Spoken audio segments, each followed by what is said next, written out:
So on the customer, I suppose, requirements, and again, I guess with your digital journey, it's really important, right, to define what your customers want, both internally and externally. So when you went to start this process, did you do a lot of research with people in terms of what they wanted to see, or did you already have a pretty good steer on the type of information you needed to generate? I think a bit of both. We certainly hosted workshops with different customer segments, and that helped us build a customer journey map, of which we've got a very large sort of 5 metre odd poster up on the wall outside this office, actually, which basically details out the research and what we found, and then identifies these are the initiatives that we're going to undertake, and mapping them back to, and these initiatives are going to have a positive impact on these particular customer interactions. Yeah. And really did it on a biggest bang for buck. What are the areas that are going to have the most positive impact and relieve, the greatest number of pain points. Yeah. Yeah, fantastic. And if I go across to asset management's very different. So asset management for us is infrastructure and operations, waterways and catchments, and asset management services. And the focus is much, much stronger on automation. So we have been running a project for the last 12 months. It's got about 3 or 4 months to run now, at the end of which we will have completely automated the supply of water into Melbourne.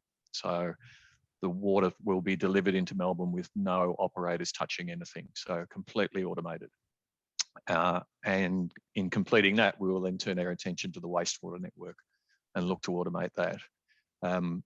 We're much more into data and analytics. So we're in the process of commissioning what can be best described as a 4-wheel drive raft, which is going to traverse our sewer network, 440 kilometres of our main and trunk sewers for 9 months a year. Yeah. And on board of that raft is a whole host of sensors. So high definition CCTV, sonar, radar, methane detection, and a whole range of sensors. And what we'll do is take the information from that raft and use it to build a digital twin of the sewer network. Wow. So it won't be a digital model, which you can get from the CAD/CAM drawings and that sort of stuff. Yeah. It'll be a digital twin, which is a digital representation of exactly what the sewage network looks like at this point in time. And geolocating it, we can then over time build up and say, well, this is what this part of the sewer looks like this year. What did it look like last year and the year before and the year before that? So how is it deteriorating? And in doing so, we can move from scheduled maintenance. Yeah. And I had a good experience of that. I got a letter saying, the Nicholson Street sewer is now 140 years old and it's going to be replaced, full stop. Yeah. Scheduled maintenance, to condition monitoring, where we can look at the condition of the sewer and potentially say we could actually reline this part of the sewer, and instead of replacing it, push out that $20 to $50 million investment by another 5 to 10 years. Yeah. Wow. So historically, for those that aren't familiar with the way water gets into our taps that we consume, in the old world, it would go into a dam reservoir and then find its way through the pipe network, through treatment, and we end up putting it in a glass or a cup to drink, blah, blah, blah. And so in the old world, what you're saying is that would be people controlling, the purification process manually and, pipes from the reservoirs, but that's now all fully automated. That's correct. So we have a group of about 100 operators right across our network that would effectively operate the network, anything from releasing water out of any one of our multiple catchment reservoirs, taking it through the treatment plant and then delivering it down to suburban reservoirs where the 3 water retailers take control of delivery to the household. So that's South East Water, Yarra Valley Water and City West Water. Absolutely. And obviously the same thing in the sewers. In the old world, you'd have people physically going into the sewers and checking the levels and, the corrosion and all that type of thing. Yeah. So in the olden days, what the operators used to do is basically drive an iron spike into the side of the sewer until it was flush with the brickwork. Yeah. And then they would come through each year and look at it and see how much of the brickwork had corroded to work out, because the spike was, flush, and then it might be exposed by 1 inch and 2 inches, etc., as the pipe network corroded. So building up of methane accelerates that corrosion. So it's really important for us to be able to make sure that we don't allow, high levels of methane in the network, because that accelerates corrosion. And then the other side of it is purely for safety. So putting people into sewers is not a safe practice. And so the more that we can keep people out of our sewerage network by using automated tools, the safer and better well-being will be for our employees. Yeah, absolutely. So yeah, I completely understand and empathetic to it's a safer working environment. But then at the same time, in the same way as digitalization is giving us so much, what I'm also hearing, and you look at, say, Domino's delivering pizzas by drones on trial, and in the future, will our mail come via a drone, for example? Then what is the human cost of digitalization, and how can we be respectful to people and help them get into, I call it the new world, if you like? Yeah, so we certainly implemented or settled that digitization is not about labour efficiency and driving down our labour cost and that sort of stuff. Digitization is an adjunct to, and it augments what we do, which allows us to provide a better service to our customers. So our operators potentially that were manually controlling the water supply network are now looking at much more strategic activity right across the network. So how can we optimize the delivery across the network? How can we extend the network as we move into new suburbs and on the outskirts of Melbourne, but do so in a very efficient manner?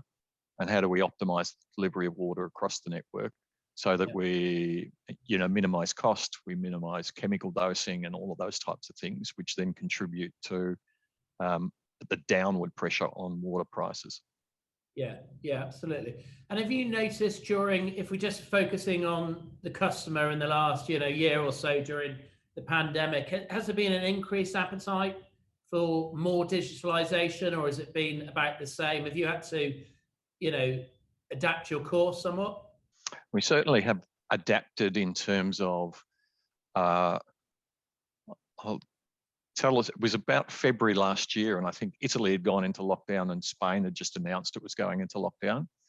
And with my IT operations and service delivery manager, we're actually out in the kitchen heating up our lunch. And I said, if Melbourne, Victoria went into lockdown, Australia went into lockdown, would we be able to support 1,200 odd employees and contractors working from home or working from other sites?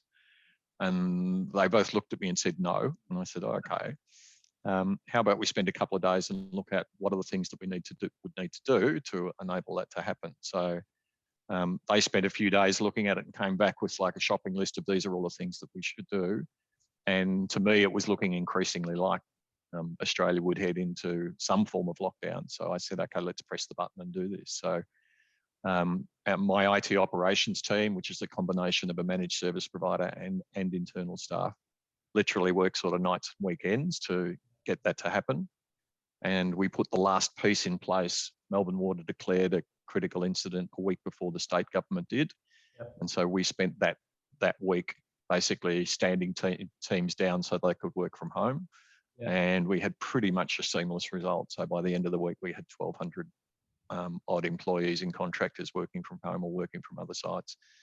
There was a lot of other work that we did in the background as well in terms of particularly our operating teams. So splitting them up into A teams and B teams. The A team never sees the B team never sees the A team, so that if any individual or team became infected, we knew that we had at least one other team that had no contact with the infected team. So there's a lot of work that was done to enable operations to happen, but certainly from an employee perspective, the infrastructure that we were able to put in place at pretty rapid notice enabled literally a seamless transfer to work from home. So that was a real focus in that sort of February, March timeframe. And then we've spent a lot of time augmenting the delivery of that. So implementing Microsoft Teams as part of the Office 365 suite, a whole range of other things to enrich the employee experience in working from home. Yeah, I remember you telling me at the time as well, there was obviously a lot of people homeschooling. Well, everyone who had children of a certain age was homeschooling for a period of time, and you were sharing some old equipment and some hardware and extra laptops for people, which I thought was a really good community gesture to do, or community spirit.